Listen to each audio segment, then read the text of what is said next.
All right, good morning. Let's come to order and go on the record, please. I'm Charlotte Mitchell, Chair of the Utilities Commission, and with me this morning are Commissioners Brown Bland, Gray, Clodfelter, Duffley, Hughes, and McKissick. In compliance with the State Government Ethics Act, I remind members of the Commission of our duty to avoid conflicts of interest and inquire at this time as to whether any member of the Commission has a known conflict with respect to matters coming before us. All right, the record will reflect that no conflicts have been identified, so we'll proceed with Public Staff Transportation, item P1. Good morning. Krishna Rajiv with the Public Staff Transportation Rates Division. Item P1 in docket A-41 sub 20 is the application of Bald Head Island Transportation Incorporated for amendment to the tariff, clarifying the definition of excess baggage, reducing the standard check baggage allowance from 63 and increasing the excess baggage fee from $5 to $23. Public staff has reviewed the application and recommends approval with the proposed order attached in exhibit number P-1. All right, Commission has a few questions for public staff. It's my understanding that representative of the company is here as well. In the event the company is better suited to answer the questions. And in fact, why don't y'all come on up and just be prepared to answer some of these questions. Would you like Mr. Paul and Ms. Mayfield to come up as well? Probably, yes. Let's get them on.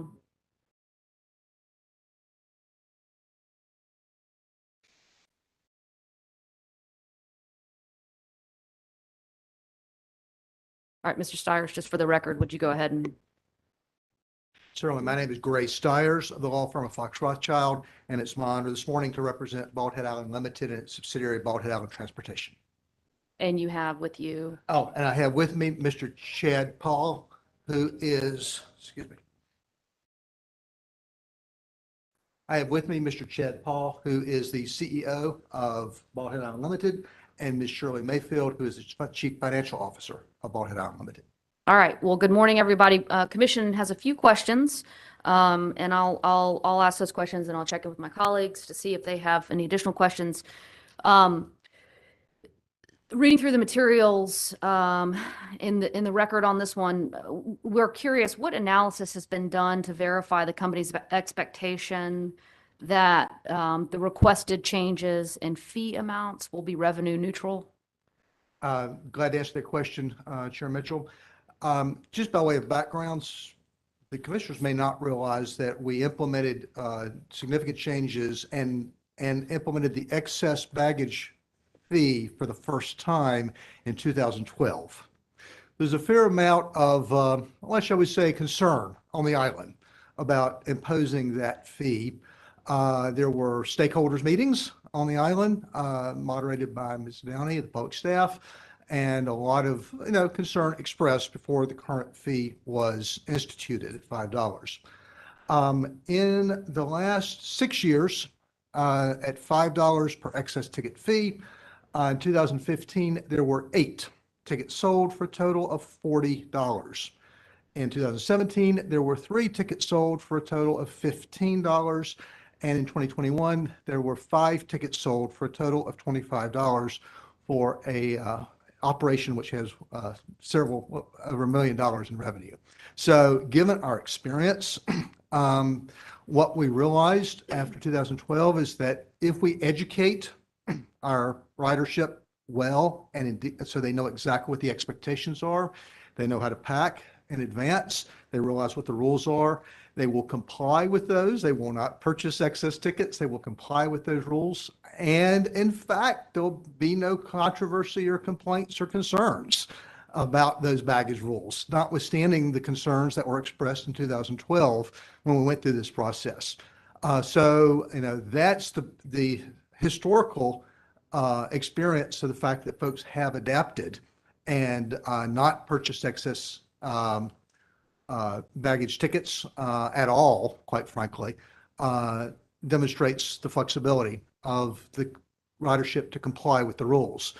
We also have done a fairly extensive survey of other passenger ferries in other locations of the country, Catalina Island Ferry, the Fire Island Ferry, the Dufusky Island Ferry in Georgia, and really found that their experience has been the same.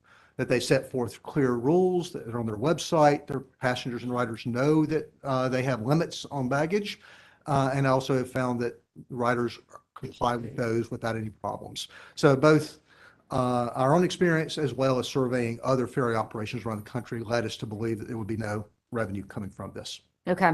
All right. Thank you, Mr. Stiers. That's helpful information. In this instance, though, the company is requesting both an increased fee and a reduction in the number of, allowed bags before you get to the excess threshold. So why both of those measures? So again, the driver of the entire proposal before you is to address a service problem that is described in our application, in which I can go into more detail, and which has been recognized island-wide, that the number of items and the size of the items is just causing problems at both terminals. When we came to the public staff back in the fall to present this concern and to start thinking about how best to address that, we met, among others, with Ms. Downey, who said, I've been through what happened in 2012. I want you to develop a consensus on the island as to how to address this problem. I don't want you to come to us and to the commission and then have complaints and concerns and folks come up at the Monday morning staff conference and request stakeholders meetings. So what we did before filing the application in this case was to meet with the elected officials on the island, specifically the mayor and the council of Bald Head, the village of Bald Head, met with the largest kind of representative organization, which is the Homeowners Association, met with the largest employers on the island, and said, how do we address this? Do you agree it's a problem? Do you agree that we need to address it? And how should we address it? And this was the consensus that came out of those meetings with the elected officials, the Homeowners Association, and the employers on the island. They recognized that we need to limit the number of bags, and which is also consistent with the requirements for islands like Galfusky and Catalina and Fire. Most of them limit it only to 2 bags. We are limiting it to 3, more than what those other ferry operations typically limit it to. We felt this was the consensus that was developed. So we had our own stakeholders meeting before on our own, rather than going through the commission mandated stakeholders process in 2012. And secondly, it was generally recognized that there needed to be a excess baggage fee level price that would encourage, facilitate compliance. And we already had the $23 ticket price for oversized baggage. So the administrative, that's something, the price point that the ridership is already accustomed to. We already have a ticket at that amount. We also looked at what the airlines were doing, and we felt like it made sense to have the same ticket price that customers were already familiar with for oversized baggage, and have that same ticket price for excess baggage. Classic, another analogy, Southwest Airlines allows you to have 2 free bags, unlike the other airlines. But once you get to the 3rd bag on Southwest, you have to pay a $75 3rd bag fee on Southwest, which is exactly the same price that Southwest charges for an oversized bag that exceeds 62 inches in total dimensions. So looking at what other transportation companies were doing, looking at what our current structure was, so there would be the same price point for excess and oversized, and out of the development of the discussions we had on the island with the mayor, the village council, and the homeowners association, this was the solution that everyone recommended. Okay. All right. Thank you for that additional explanation. Did transportation calculate or perform an analysis of how many bags were handled over the past several years that were handled for free under the current rules that would have been considered excess under the new rules? I mean, I know you explained that very few excess baggage fees were imposed or have been imposed since 2012, but as a fact-based question, I want to defer to the experts on my left. I don't know if we don't keep track of how many bags each customer brings. We keep track of total bags. Sometimes, so what we know total baggage, Total dollars. total dollars, Totally but total dollars.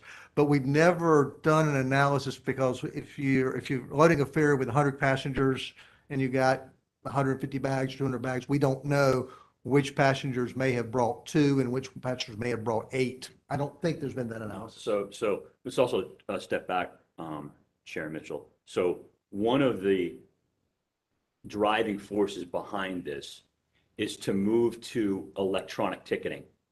I want to be careful. Electronic ticketing is not reservations, electronic reservations. In order to move towards electronic ticketing and eventually maybe possibly move towards electronic reservations, both within the ferry schedule for the main ferry as well as the contractor ferry, we need to define baggage so that we can tie those electronic tickets to those bags. We don't currently operate that way. As most of you know, it's first come, first serve. You go to the window, you buy your ticket, or you have an annual pass and you go that route.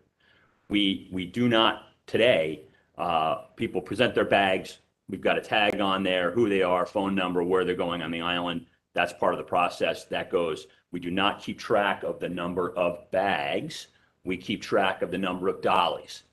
Going back with some Coast Guard regulations we had to do for buoyancies and weight. We went back about a decade ago. We went through a period of time for 6 months where we weighed every single dolly and we counted the number of bags in those dollies. So we have some of that data, but we don't have how many bags per folks. So what we do, for example, with working through this, I gave Mr. Steyer some information for July 4th weekend. How do we know that? Because we know the dolly counts. So dolly counts are just like people counts on the boats for the Coast Guard. That's why we keep track of that. We know what the average weight of the dolly is.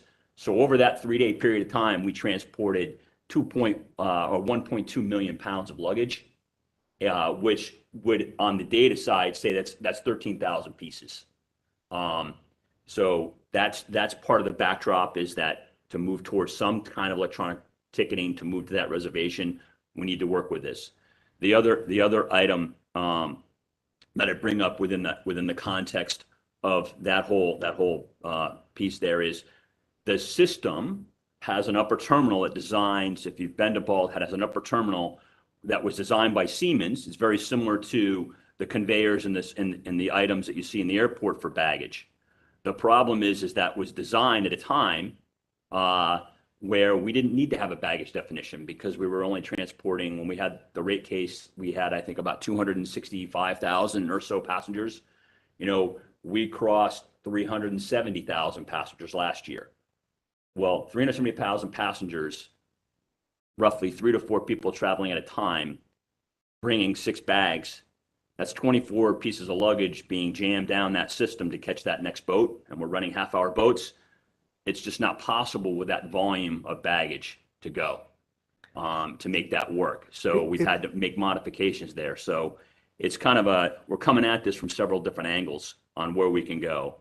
But we do not have, specific question, we do not have any kind of data that's specific to each passenger bringing X amount of dollars. We can do it by dollies, and we know what the average dolly weight is, and we know what the average items per dolly that are going in there, whether it be a bag of golf clubs or a tub or a suitcase. We know what's going in there. Once we have electronic ticketing, we'll be able to track data much more accurate, much more in greater detail, and get into the weeds more often. You know, I do think that there is some comfort that the stakeholders and their representatives on the island all felt like this was a manageable system of the 3 bags, again, and of the $23 per excess bag, you know, accommodated, you know, and some of those stakeholders that were involved in that, when they submitted letters, are actually the rental companies that deal with those renters who come onto the island as well. So we tried to reach out to various stakeholders, and to the extent they felt like this was a workable solution, kind of guided our policy that we are trying to implement in the revised tariffs. All right, I have one last question, then I'll check in with my colleagues. So how will transportation assess the efficacy of these changes? What operational improvements are you all looking for here? And the big one is on-time performance. I mean, I mean, again, this is a service, this whole initiative is pushed from a service perspective. So we are going to be tracking, we are committed, and we have committed public staff and to our customers to try to improve on-time performance. So the big metric is going to be on-time performance. Other metrics, obviously, on coming up to the summer, we'll be looking at utilization of the dollies and employees, and and a lot of this is anecdotal, but I mean in a time of labor shortage and labor supply issues, we are concerned about our employees handling and trying to load these ferries safely and efficiently. We're also trying to make sure that baggage gets onto the boat that the passenger himself or herself is also on.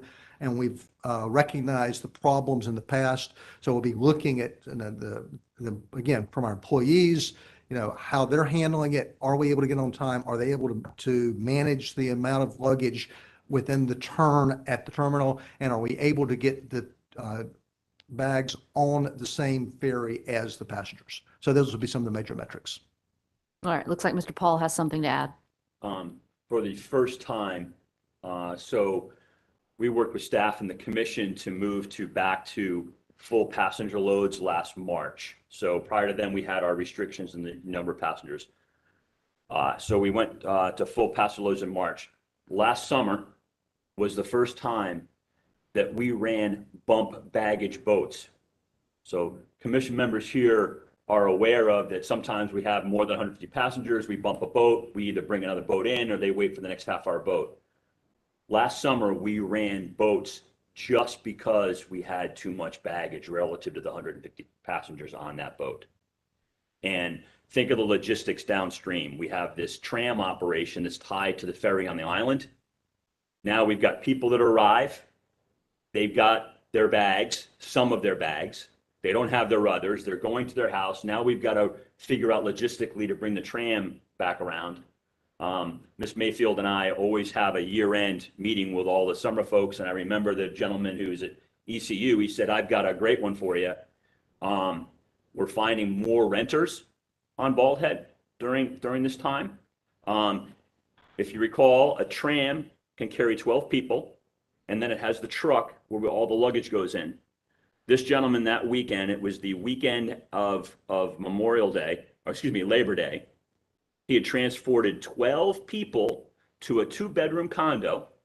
So they took up that one family at a 2-bedroom condo, took up 12 seats in the tram.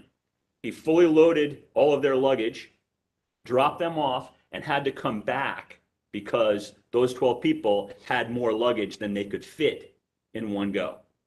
So there's different constituencies here. There's different customers. The reason why we ended up at 3 is we do not want and don't think it's beneficial, and that's not the goal here, to penalize or hurt islanders from doing the things that they need to do. In reality, island residents, they go off. Husband and wife, partner, go off. They go to Home Depot, they go to Costco, they go grocery shopping. They're not bringing back more than 3 checked bags plus a carry-on, because when they get to the other side of the island and they're getting on their golf cart, they can't get 8 bags plus the 2 of them on the golf cart. So that was kind of the happy median for the islanders. There was concern. There was a lot of people said, go for 2 bags, be like everybody else. We said, no, this way there's no pressure on that aspect of it. It's really about getting back to training the vacation rental guests and helping them. So I would go back to new videos on YouTube on how to pack. All that kind of stuff is how we'll do that. Implementation. Early on, it's totally a physical labor process implementation. We've narrowed that down in scope. We believe that the majority of implementation and majority of communication needs to be on the mainland in Southport at Deeppoint on arrival, really before they get there. Because once the stuff's on the island, it's 3 bags. The island operation, the island terminal, they're gonna do the tail never wags the dog. It's really all about the front end communication right there at Deeppoint, Ms. Mitchell. Am I correct that we are filing with the commission on-time performance data? Yes, that's So quarterly. we'll continue to file that as we have in the past, and hopefully that will be the statistical demonstration of the success of the program in the coming high season this summer. Okay. All right, well, let me check in. Thank you for that information. Let me check in with my colleagues, Commissioner Duffley and then Commissioner McKissick. Good morning. So until you have electronic ticketing, how do you plan to enforce this new rule at Deeppoint Marina? So right now, when customers come to Deeppoint, they pull up their vehicle and one of our dock hands goes out to help them with their luggage, to put it on the racks and get them organized. It'll be basically a spot check there. They'll be able to know, count the number of people per car. Usually there's 3 to 4 people per car on the guests. They'll know right then and there, if it's 3 bags and there's 3 people, it's 9 pieces of luggage that are being checked. That's how they'll do that. And so if there's more luggage, they'll refer them to the Just like ticket if it's office? excess, when somebody shows up with an excess baggage item, oversized baggage item, they'll just go to the ticket booth and they'll get their ticket for that item. The dock hands will direct them to the ticket booth, the Okay. excess baggage. Thank you. And how much of this baggage increase is due to the increased rental occupancy of the island versus people carrying too many bags? I think that the issue is primarily related to the fact that there's far more vacation homes on the island. It's very difficult to keep that statistic. The Bald Island Club did some statistics. Pre-COVID, we were probably 400 and 450 houses on the island were vacation rental. And now, based on the club's reporting of temporary memberships that they sell for vacationers, we're probably 650 now. So again, we have different customers that we have to cater to and deal with. The problem with the baggage is it comes at the worst possible time per year. We're running wide open and it's just too much. So we have to get vacation rental guests that are bringing, for the lack of a better word, 6 bags, might as well be unlimited luggage. And that's where the issue really is. Okay, how do you know that these renters are bringing more than 3 bags or 6 bags? Based on the dolly volume that we can see, that we record. Remember, we have to record number of dollies per vessel per voyage based on Coast Guard rules. So we know if we've got 23 dollies on the back of the catamarans, we know we've got 23 dollies back there. We know roughly what's in those dollies in terms of number of pieces. And those who are traveling back and forth, employees, managers, they're observing this from the deck of the ferry. They can look down. I mean, again, it's anecdotal, but that's I couldn't help but chuckle at the letter submitted by Dan McConnell, the president of the golf cart rental. I don't know if you saw that letter or not. Those who asked how they could help, we had provided a template letter to them after we had met with them. Dan McConnell completely rejected that template and wrote his own and talked about, and if I quote, his quote of his employees who took to and from the island, who would come and tell him, quote, "It's ridiculous how much crap they bring," close quote. That's in his letter. So it's something that those who are traveling day in and day out to the island as employees are just observing from the deck of the ferries. Okay, thank you. I have nothing further. All right, Commissioner McKissick? Sure, just a couple of questions. I mean, it seems to me that notwithstanding the luggage issues which you articulated, and which I understand you've come up with a proposed solution for, the greatest problem is the increased number of visitors. I mean, it looks like Ballhead had about 263,000 if you're going back to like May of 2013. At that point, you had, in terms of departures, about a 91% departure rate being on time. Mhm. But now you said it was over 370,000 this year. I Correct. thought I saw somewhere in the report that was 360,000. So at least a 50% increase, which has now brought down your rate to 47% in terms of departures. What have you done to look at the schedule for ferries or the size of the ferries to accommodate the additional demand and capacity, particularly in light of the fact that you now have moved from 450 vacation homes up to 650? This is going beyond the number of bags if you're going to meet the increased need and capacity through, increase in volume. So what has been done with the scheduling or larger size to really accommodate it? Because this seems like a backdoor to trying to solve the problem. So So- there's two items there. One, Yeah. on-time performance last year, that data is sloppy data. And the reason for that sloppy data is we've been working with the village as well as the Army Corps of Engineers. For the third year in a row, the Army Corps of Engineers has set up dredging operations, and literally 40% of our route is taken up by dredge equipment where we have to slow bell and the ferries cannot run at full speed. So an overwhelming majority of the major decrease last year was a result that we were not able to operate on time, vis-a-vis every single run was behind 5 to 8 minutes. That compounds throughout the day, primarily because we have to slow bell, no wake for 40% of our route. So that was part of our process. We're working with the village, working with the Corps of Engineers on making sure when the dredgers come, they don't set up along Battery Island, along the front part of Southport. They move either further south or move further north outside of our jurisdiction. So that was our route, rather. So that's one thing about the on-time performance. Let me ask this in response to that.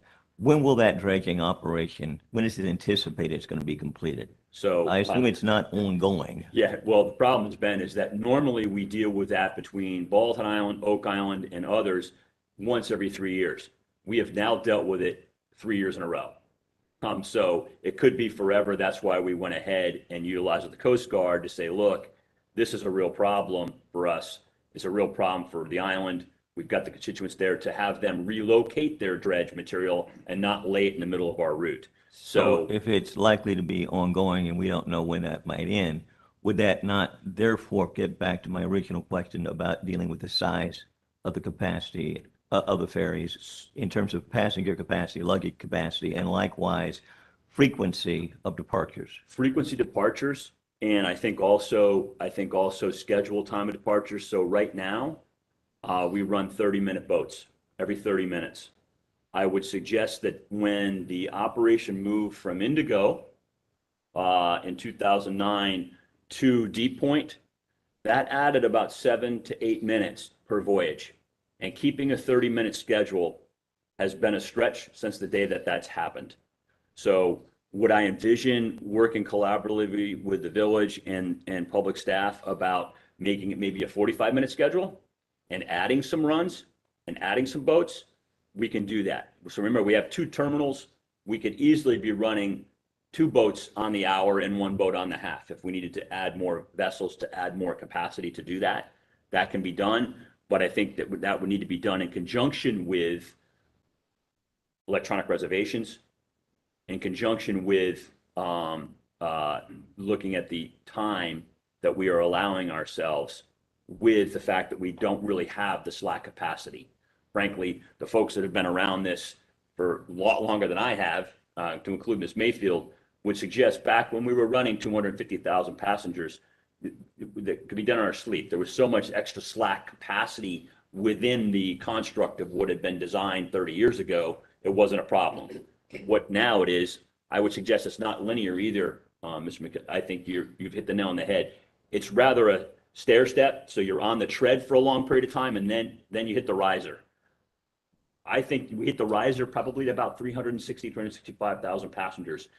Why is that a magical number? I can't tell you, but that just seems to be where the magical number is in terms of the volume of passengers. And that's also where we break down on the baggage, and we do that. But I would suggest that historically, the majority of our on-time performance issues are a result of just too much luggage. Is that fair, Ms. Mayfield? Well, that was what the team determined. Yeah. So another way of thinking about it, as with most utilities, ferry operation is very capital intensive. And so we are trying to utilize our capital and our assets as efficiently as possible and to realize as much capacity with the capital investments that we have. In fact, a presentation I saw last week talked about reconductoring transmission lines. So this is the proposal before you is a way that, perhaps by analogy to that, we are trying to utilize our existing capacity and that we have in a more efficient way that improves service, accommodates the demands that we have, and that we also think are quite frankly easy for our customers to comply with. They're just not thinking through necessarily the implications of how they're packing. They are bringing large quantities of supplies from a warehouse store rather than buying them on the island. And that this will not create a hardship for our passengers at all, which is what the stakeholders seem to believe as well. But it allows us to utilize the expensive fixed cost assets that we have and to increase the capacity so we can improve our service. So it's really, I see it from an economic perspective as a way to utilize those assets without making very large capital expenditures that would then be reflected in rates down the road. So that's another way of thinking about it. And I respect that, understand it. I mean, it's kind of the low-hanging fruit. It's certainly more cost-effective than going out and getting access to additional ferries to carry the additional passengers. But it seems to me that ultimately there has to be a dual approach, which involves greater capacity being provided through additional ferries at more frequent or changing the intervals so it works better. Going to the electronic ticketing will give us additional data and additional tools with which to make that assessment. I think that's, again, Mr. Paul talked about this being a growth and evolution towards where we're heading, and this is, we believe, a necessary step. But I think we want to make sure before we make those additional capital investments, additional assets, we want to make sure that we're utilizing our capacity the best we can, and we have the data to make those investments as wisely as we can. And I guess there's just one or two follow-up questions. In terms of bag sizes, it looks as if you have added greater clarity to the definition of the size and capacity of bags, but it also leaves enough flexibility that the bags that are being brought, whereas they may be smaller today, since people can bring fewer, they'll be bigger and packed pretty heavily. So has any thought been given to, I mean, even reducing it from 3 bags to say 2 bags and specifying parameters for size beyond what it is if you get into what I call the excess size? There are always trade-offs that we consider in making policy decisions such as this. When we implemented the regulations in 2012, we encouraged folks to use, and we actually provided bins to enable them to consolidate. For example, instead of bringing 7 plastic bags of groceries, they would have a bin to put it in. That worked pretty well until the bins got to be such huge bins that a single person couldn't handle it. So there are trade-offs involved in that. That has been looked at. That will continue to be examined. What we did, again, was also look at policies of other ferry systems around the country. We were trying to see what the industry standards are. And this 48-gallon size tub and coolers and 50 pounds seem to be pretty much the industry standard in other ferry systems around the country. I see. Well, I look forward for us discussing this further and deciding how we should proceed. I appreciate you answering the questions. If something like this is implemented, I think it's important to get the information out to property management companies that are booking the reservations so people know early on. When I looked at the notice requirements that were proposed, they look like they might be late notice for people who might have made reservations substantially earlier, so that they might be preparing to bring those bags, not knowing that they're new size weight limitations. So I would hope that if it does proceed, that notice be provided as expeditiously as possible. And maybe the increased demand won't be quite as bad once the pandemic is behind us, since a lot of people were working remotely and beach destinations were a convenient venue for doing so. Thank you, Chair Mitchell. I have no further questions. Commissioner Duffley. One follow-up question with respect to the electronic ticketing. What's the time frame on working through that? When do you expect to present a proposal to the Commission on electronic ticketing? So as you all know, we've been working with the Baldwin Island Transportation Authority for the last several years. This was all part of that. To answer specifically, at the end of March, I will attend the National Passenger Vessel Association conference, which is annual. We will be meeting all of the ticketing vendors that provide ferry tickets and ticketing services will be there. We anticipate, we've already narrowed it down. We've already talked to several. We will come out of that with probably a choice of 3. And the goal would be is to get back with you all to try to do something regarding electronic ticketing. I want to be very careful about reservations because I know this is a public meeting and there's a difference there. But electronic ticketing, we would look to try to come back to you all in the fall. We're not going to try to put that in and make that work for the ferry, the main ferry, in the middle of the summer, in the middle of the season. So it would be a process piece fundamentally, and then come back in the fall with electronic ticketing. And if I might just keep going a little further on electronic ticketing, I would suggest that if we get to electronic ticketing, where we can get into electronic reservations, we can operate a lot on where Ms. McKissick was talking about, similar to like the airlines, right? So the airline capacity per plane, regional, is not really increased that much in terms of number of people on the plane. It's actually, they've not changed that much. What they've done is they've sorted their reservations, they've sorted their gate slots, they've done all the things they need to do to work through that. That's the pathway we would follow on working through that. I would suggest that when we have the discussion with you all on reservations, we're going to find that electronic reservations for the contractor employee schedule are going to be very different discussions than reservations for the main ferry. Those 2 different customer bases it's going to be very hard to do a single move and get multiple objectives solved. We're going to probably have to work with the main ferry first and learn. Our plan is that the electronic software that we have we'll utilize we'll start with the tram.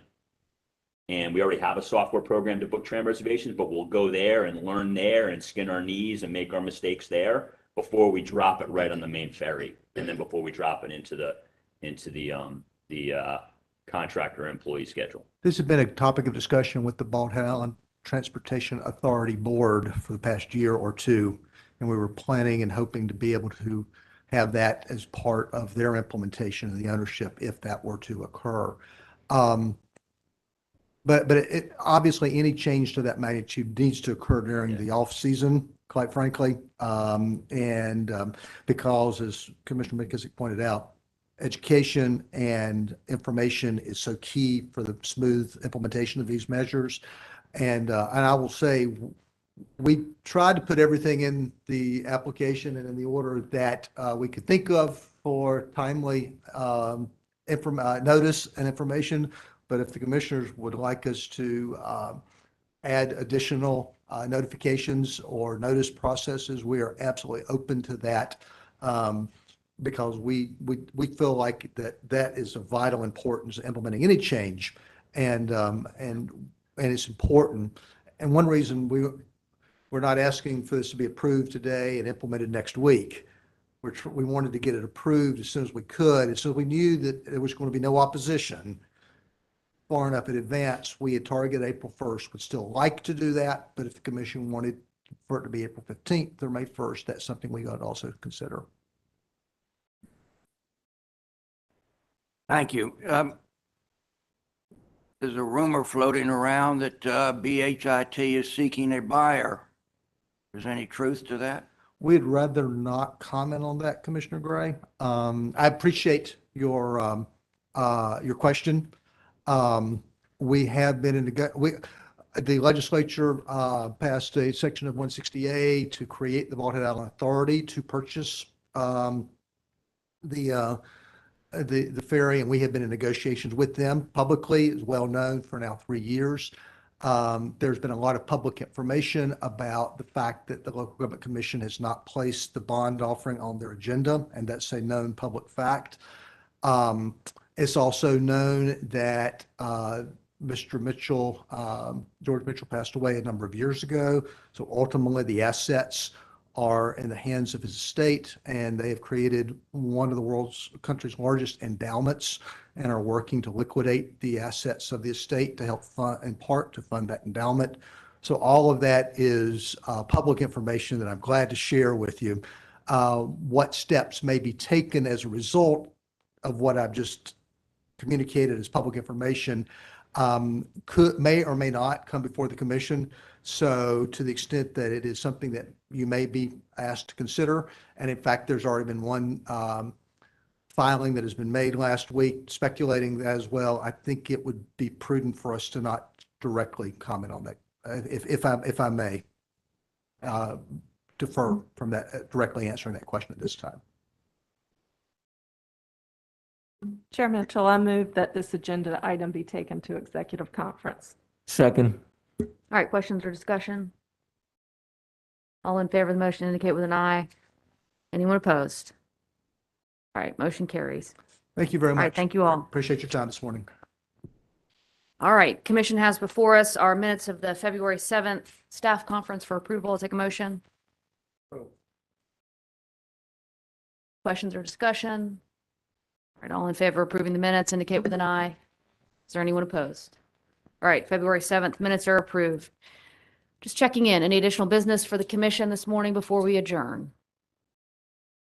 All right, hearing none, we will, just a quick update on the Affordability Collaborative. Those of you tuning in for those updates, we will begin at 10:50. So with that, we are adjourned. Let's go off the record, please.